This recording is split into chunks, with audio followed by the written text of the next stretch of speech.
Nous sommes le jeudi 5 septembre 2024. Peuple d'Afrique, pour une fois, je demande aux TikTokers panafricains de régler ça jusqu'à ce que ces messages atteignent les services secrets algériens. Madame Linda, on a eu à faire quelques discussions sur Afrique Média. Vous savez pourquoi vous n'êtes plus appelé sur Afrique Média? Vous avez tellement désinformé sur la fameuse chaîne For You, mais je ne vous avais pas. La dame, la journaliste qui était en face de vous n'a aucun niveau pour comprendre les enjeux géopolitiques entre le Mali et l'Algérie. Je vais apporter des démentis à vos propos. Oui, au nom du Mali, au nom de l'AS. Vos propos ont été largement relayés sur le compte TikTok d'un certain Karim. J'ai suivi. Allez vérifier dans son compte. C'est quelqu'un qui relaie même des désinformations contre le Mali, y compris même des propos de RFI. Je vous comprends. Algérie fait bloc avec la France, le pays de l'OTAN, contre le Mali. Et j'ai été surpris à la TAM quand j'ai entendu, c'est beaucoup de panafricains qui nous ont envoyé ça. Et que beaucoup se disaient même être confus. Nous vous disons, ne soyez pas confus. Kadhafi, avant de se faire éliminer, avait dit, y compris même son fils Saïf al-Islam, que les Occidentaux, les impérialistes, ont le monopole de la communication. Et nous sommes en train de vouloir rompre ça. Donc tout ce que ces gens, ils ont plus de canaux, ils ont plus de médias, mais avec les quelques médias de bord, des Africains convaincus de la cause africaine. Est-ce l'Algérie est réellement un pays qui aime l'Afrique qu'on appelle subsaharienne? Chacun de vous a la réponse. Ça, c'est l'entame de mes propos. Qu'est-ce que nos frères qui sont en Algérie ou nos sœurs qui sont en Algérie ne subissent pas de la part des Algériens? Les Algériens jettent-ils nos frères et sœurs dans les déserts du Mali ou du Niger? Oui ou non? Si c'est oui, alors vouloir dire, écouter les propos d'une dame qui elle-même, elle me l'a dit, elle a dit ça sur Afrique Média, dit avoir été élevé par les services de renseignement algériens. Si vous l'attendez parler, ce sont les services de renseignement algériens. Ça faisait longtemps qu'on se taisait sur certains trucs. Mais là, ça dépasse les limites. Elle n'a fait que mentir. Et à son âge, c'est pas bon. Premier faux argument, Madame Linda Larbaoui, sur For You Media, chaîne de mensonges. Madame Linda Larbaoui dit quoi? Elle dit que le Mali, l'année dernière, a pris contact avec les Émirats Arabes Unis. Mensonge. C'est pas vrai. Vous avez vu quel cadre du Mali ou bien quel haut cadre des Émirats Arabes Unis venir au Mali? Ou quel cadre du Mali aller du côté des Émirats Arabes Unis? Nous, on n'a rien à voir avec de tels pays. Émirats Arabes Unis, Algérie, vous êtes tous pareils. Vous êtes tous pareils, tous des États qui font du terrorisme. Nous, on n'a rien à voir avec les Émirats Arabes Unis. Que les choses soient très claires. Ça, c'est le premier point. Deuxième point, elle allait jusqu'à dire que, ouais, Wagner qui est au Mali, c'est Wagner des Émirats Arabes Unis. J'ai dit, mais madame, ça va chez vous? D'abord, il n'y a pas Wagner au Mali, on a des conseillers militaires russes au Mali. Ça, c'est le premier point. Deuxième point, si des conseillers militaires au Mali n'étaient pas des gens qui travaillent avec l'État russe, pourquoi les Russes vont-ils continuer à vendre tous ces équipements au Mali? Pourquoi les Russes vont-ils utiliser même leur droit de veto pour protéger du Mali du complot franco-algérien? Pourquoi? Arrêtez. Arrêtez de vouloir prendre des gens comme des enfants. Elle va jusqu'à dire que les services secrets algériens ont eu à surveiller Prigojine en Libye pour dire à la Russie que Prigojine s'apprêtait à trahir. Donc les services secrets algériens connaissent mieux Prigojine plus que les Russes. Prigojine, c'est une fabrication russe. Vous pouvez écouter Prigojine plus que les Russes eux-mêmes. Attendez, mais vous rêvez là? Avez-vous les moyens de mener une telle surveillance en Libye? Mais vous connaissez le maréchal Haftar. Parce qu'en Libye, vous êtes en train de vous casser les dents là-bas. En Libye, l'Algérie soutient qui? Dites ça officiellement. L'Algérie soutient qui en Libye? Le fameux gouvernement reconnu par la communauté internationale. La fameuse communauté internationale, c'est qui? Ce ne sont pas les États-Unis? Ce n'est pas la France? Alors, c'est pas l'Angleterre, c'est pas le Canada. Qu'est-ce qu'on appelle communauté internationale là? Nous savons ce que ça veut dire cette fameuse communauté internationale. Et l'Algérie et cette fameuse communauté internationale font bloc en Libye contre le maréchal Haftar, pourtant qui a dans ses rangs beaucoup d'anciens kadhafistes. Oui, maréchal Haftar avait trahi Kadhafi, mais aujourd'hui beaucoup d'anciens kadhafistes sont avec qui? C'est avec le maréchal Haftar. Et pourquoi vous êtes opposé à lui? Votre argument, ça serait quoi? Que vous avez accueilli la famille de Kadhafi, mais pourquoi vous n'avez pas protégé Kadhafi lui-même? Pourquoi vous n'avez pas été là? Vous avez complété à son élimination, non? Vos services secrets étaient là, oui ou non? Madame Linda, dans sa désinformation, va jusqu'à dire que les Mali bombardent des civils. Les discours de l'Algérie, écoutez bien. Qu'il y a eu plus de 30 000 civils maliens qui ont traversé la frontière. Aucun civil malien n'a traversé la frontière. Ce n'est pas vrai. Les terroristes acculés ont traversé la frontière pour vous rejoindre. Ce que vous appelez des civils blessés, pour nous, c'est des terroristes blessés. Ils ont été blessés dans le combat. Les combats ont eu lieu, vous avez dit, à 100 mètres de la frontière algérienne. Ce n'est pas vrai. Les combats ont eu lieu à 9 km de la frontière algérienne. Pourquoi vous mentez comme ça? Pourquoi vous mentez comme ça? Et pourquoi l'Algérie a fait regrouper tous les militaires de l'autre côté des frontières? Et les renforts terroristes qui sont venus de la Libye, ils ont transité par quel pays? C'est pas le Niger, un pays membre de l'Est. Ils ont transité par Alger. À Tamaracet, c'est là-bas qu'ils ont atterri. Vous faites aujourd'hui du terrorisme d'État. Et puis vous êtes là à désinformer sur certains médias qui cherchent un peu du pognon, un peu qui ont besoin de vie. C'est pas la peine, quoi. On continue. Hein. Au début, quand je dis qu'après le combat, les blessés, les terroristes blessés et les morts terroristes ont été amenés du côté de l'Algérie par des militaires algériens. C'est vous, les pseudo-analystes algériens. Qu'est-ce que vous aviez dit? Que non, il n'y a pas eu de blessés du côté de l'Algérie, il n'y a eu personne. Avec les temps, vous avez dit mal. Et vous aviez même dit, l'Algérie a même dit, que ses propres militaires sont tombés dans des combats contre des séparatistes aussi d'Algériens. C'est pas vrai. Vos militaires sont tombés face aux militaires maliens. Vous avez goûté à ça. Oui. Vous aviez pensé que le Mali était un État faiblard. On s'est battu contre des militaires algériens, alliés aux terroristes, alliés aux mercenaires otaniens. Qui pouvait penser qu'un pays africain pouvait faire de tels exploits? Des enfants maliens ont donné de leur vie. Il fallait ce combat. Et ça, ce n'est que le premier round. Tant que vous n'allez pas arrêter votre soutien au terrorisme pour des raisons du pétrole, pour des raisons colonialistes, nous, on ne va pas expulser la France en tant qu'un État colonialiste et que l'Algérie vient pointer son nez, vouloir être obligatoirement un pays leader de la sous-région. Ça ne marche pas avec nous. Hein. Si les Marocains autres là ont cédé face à vos intimidations, ça ne marche pas avec nous. Hein. Ça, on va se battre jusqu'à n'importe, c'est-à-dire jusqu'au dernier degré. C'est quoi cette histoire? Vos Émirats Arabes Unis, là, c'est que vous utilisez pour mentir, désinformer.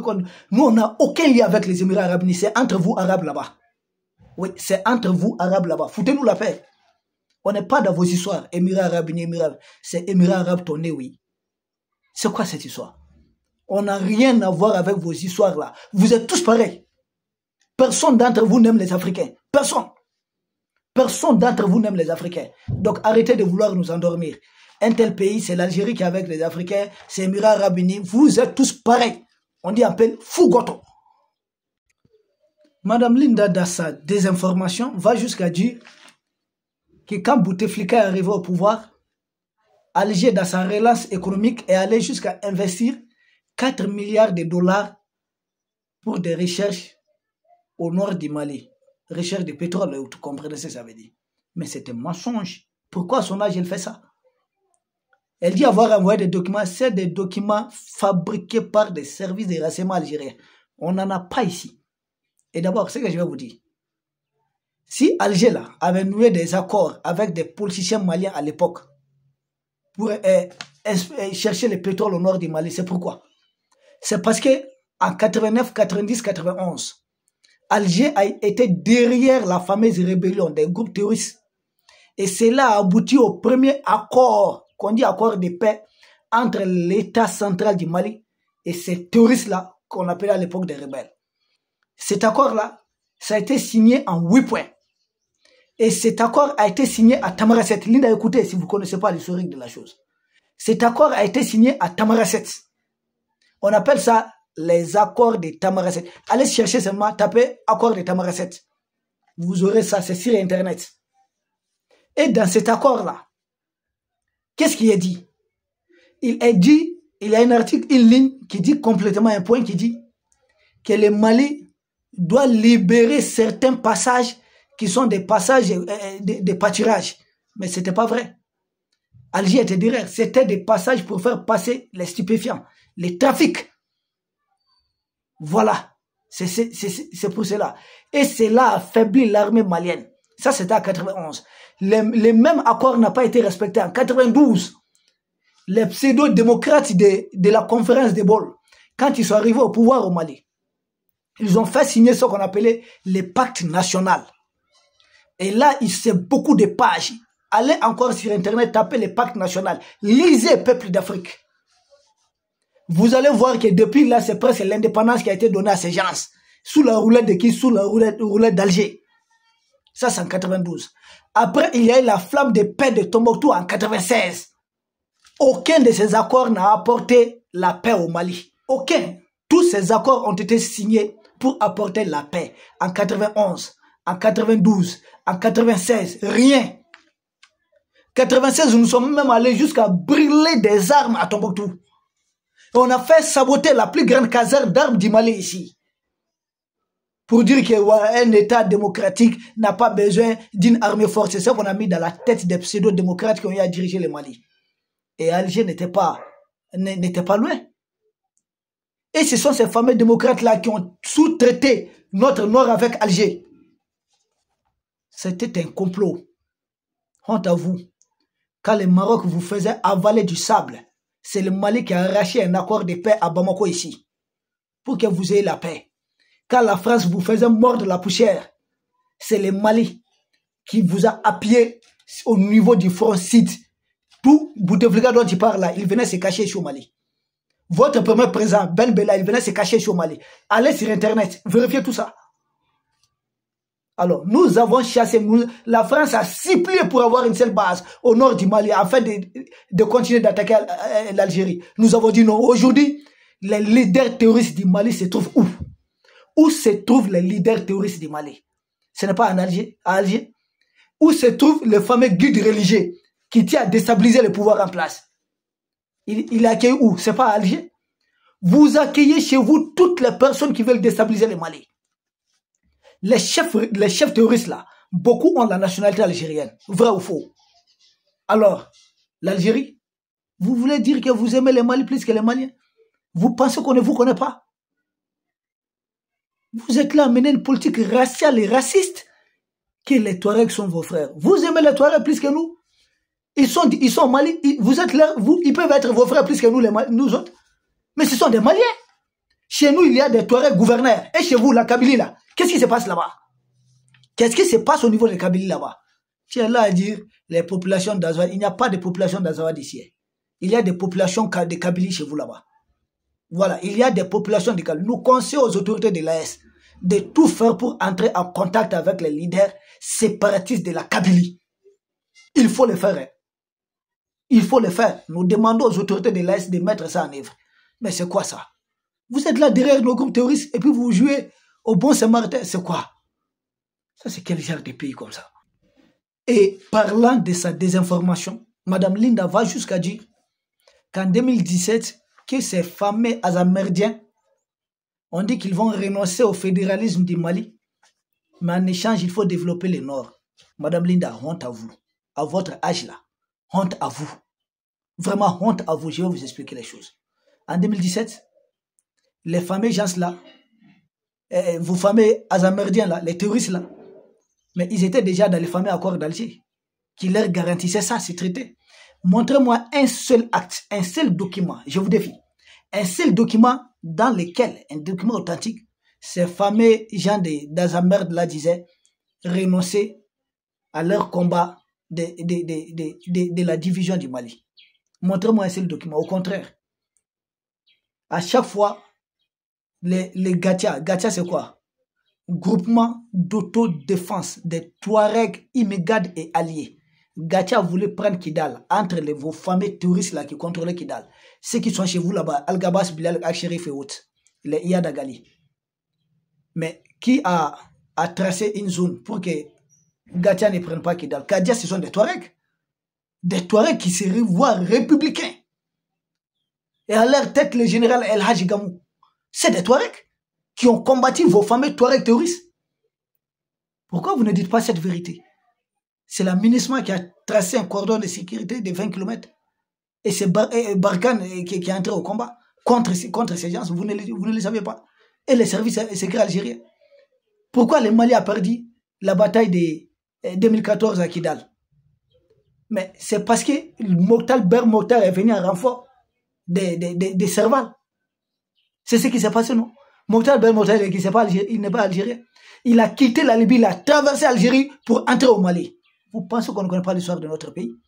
Et qu'il y a des troupes offensives à l'époque de Bérouge du Mali, qui étaient en première ligne, qui avaient d'ailleurs sur les deux camps de Kidal, avaient déjà pris le contrôle du gouvernorat, pris le contrôle des camps, le tour du second camp militaire de Kidal. C'est là que des militaires de la junte française, de la junte algérienne, appuyés par les hommes de Mokhtar Bel Mokhtar, sont venus en renfort. Et là encore, l'armée malienne, les Bérouges, ils n'ont pas pu vaincre les Bérouges. Le colonel Massaoulé, qui n'est pas un Bérouge, qui dit qu'il était en position sur une colline, il a reçu des coups de fil de l'officier français. Allez chercher ça sur Internet. Actuellement, il est général. Massaoulé, à l'époque, mettez le colonel Massaoulé. Vous entendez un officier de liaison de la France lui dire qu'il est question que le Mali replie. Et après, on a fait croire à une débandade de l'armée malienne. Et les armes du Mali ont été récupérées par la MINUSMA et remises aux terroristes. Dire que c'est leur gain, leur butin. Et Alger est derrière tout ça. Et vous mentez, quoi. C'est ce qui m'a surpris, quoi. Qu'Alger, que les fameux gens d'Azamert avaient dit qu'ils vont renoncer à leur projet de fédéralisme. Ça fait pitié. Ça fait vraiment une honte. Ils n'ont jamais renoncé à ça. Ils tiennent bec et ongle. Il y a un dialogue intermalien, pourquoi ils ne sont pas venus? Il y a un dialogue intermalien, pourquoi ils ne sont pas venus? Ils ne vont participer à aucun dialogue qui ne soit pas parrainé par Alger. Pourquoi? Pourquoi? Ils ne veulent pas participer. Quand on a contraint certains d'entre eux à aller à l'accord de Ouaga, ils ont déchiré ça très vite, non? Vous pensez, vous pouvez connaître les Mali mieux que nous? Ils ont saboté tous les projets de développement au nord du Mali. Parce que leur, c'est quoi? Ils mobilisent les populations avec quoi? Le nord n'est pas développé, mais les barrages de Taoussa se trouvent, c'est pas au nord. Pourquoi ils se sont attaqués à ces barrages? Ils ne veulent d'aucun projet de développement. Parce qu'une fois que le Mali parvient à développer sa partie nord, ils n'auront plus de raison de mobiliser. Voici pourquoi ils ne veulent pas. Des bateaux qui apportent des marchandises là-bas, ces bateaux sont attaqués. Si vous voulez faire la route, ceux qui font des routes sont enlevés. Les équipements brûlés. C'est ce qui se passe. Ils sont contre tout projet de développement. Que Alger a mis $1 milliard. J'ai dit, où ça? Vous avez tout cet argent pour nous donner. Pour le développement, vous n'avez pas honte de mentir. Les seuls pays qui avaient beaucoup investi pour faire développer le Nord, c'était le guide Muammar Kadhafi, paix à son âme. Kadhafi, bien qu'un certain temps il était avec eux, mais juste avant la fin de ses jours, vers la fin de sa vie, et les 10 dernières années, Kadhafi a contribué pour pacifier le nord du Mali. Et si Alger fait ça, c'est parce qu'il n'est plus là. Oui, au début, Kadhafi était avec eux, mais vers la fin, parce que beaucoup d'entre eux, les IA de haute étaient de la Légion islamique de Kadhafi. Mais ils ont été tous récupérés par Alger. C'est ce qui est une réalité. Ils sont opposés à tout projet de développement du Nord. Et ces fonds-là, ils se plaignent chaque fois qu'il faut leur verser ces fonds. Dès qu'on verse les fonds-là, ils bouffent tout. Ils se renforcent. On a signé combien d'accords? Vous pouvez parler de paix avec le Mali. On allait jusqu'à brûler nos propres armes pour faire plaisir aux terroristes. Nous avons brûlé nos armes. Alger peut faire ça face à un groupe terroriste au nom de la paix. On a signé des documents qui nous mettent dans des compromissions totales. Accepter même de désarmer le nord du Mali. On a tout fait. Mais en échange, eux aussi doivent accepter de se cantonner, de se désarmer. Mais ils ont tout refusé. Ils ont continué à se surarmer. Et grâce à qui? Grâce à Alger. Et vous sortez, vous n'avez pas honte à votre âge, madame. Vous ne devez pas faire ça. Quel qu'en soit ce que les services secrets algériens vous payent. Vous parlez des Émirats arabes unis. Nous, on ne les connaît pas ici.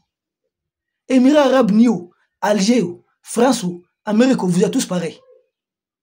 Pour nous, là, vous êtes tous pareils. Laissez-nous vivre en paix. Vous avez des problèmes chez vous, non? Quand vous dites Bouteflika est arrivé là, et après décennies noires, là, vos leaders islamistes là, où est-ce qu'ils ont été déposés? Est-ce que vous les avez tous neutralisés? C'est au Mali, non? Que vous les avez envoyés avec armes et bagages. GSPC. D'abord GIA, ensuite GSPC, c'est qui? Ce ne sont pas les Algériens. Groupement salafiste pour la prédication et le combat. Ce sont eux qui sont à la base de tout ce que vous voyez, Al-Qaïda, Ansardine, Moudjao. Ce sont eux. Ce sont eux qui sont les principaux formateurs. Nous sommes victimes des islamistes qu'Alger a fait transporter au désert malien. Nous sommes victimes de cela. Nous sommes en train de réparer vos dégâts. Et puis c'est que des gens que l'OTAN a armés du côté de la Libye. Nous subissons à la fois les dégâts de l'Algérie et les dégâts de l'OTAN. Et vous êtes là à nous parler. Les Maliens ont changé de partenaire. Les Maliens ont vu avec Émirats arabes unis. Nous, on a quoi à voir avec Émirats arabes unis? Poutre. Arrêtez de te former. Si les politiciens du Mali qui géraient le Mali là, qui étaient à la solde de la France, puisque vous aussi vous êtes à la solde de la France, si ces politiciens vous avaient promis des puits de pétrole, c'était le cas, hein? Ah non, c'était le cas. Ça, je confirme, c'était le cas. Ces politiciens-là ne sont plus aux affaires, c'est des traîtres. Ils sont poursuivis, ils sont pourchassés. On ne veut pas d'eux. Vous les accueillez chez vous, non? Accueillez-les. Mais ils ne sont pas aux affaires ici. Ici, il ne reste que peut-être quelques politiciens patriotes qui accompagnent le pouvoir en place aujourd'hui. Je reviendrai pour d'autres désinformations. À chaque fois que vous allez sortir, mentir contre le Mali, moi ou pas, des jeunes Maliens sortiront pour vous répondre clairement. Document. Vous fabriquez vos propres documents là-bas, monnaie, ouais. Vos documents avec des politiciens qui étaient là. Des gens sans scrupules qui ont vendu notre pays. Nous sommes en train de récupérer notre pays, oui. Cher peuple d'Afrique, il fallait cet élément de réponse. Nous vous remercions et à très bientôt. C'est l'Afrique qui gagne.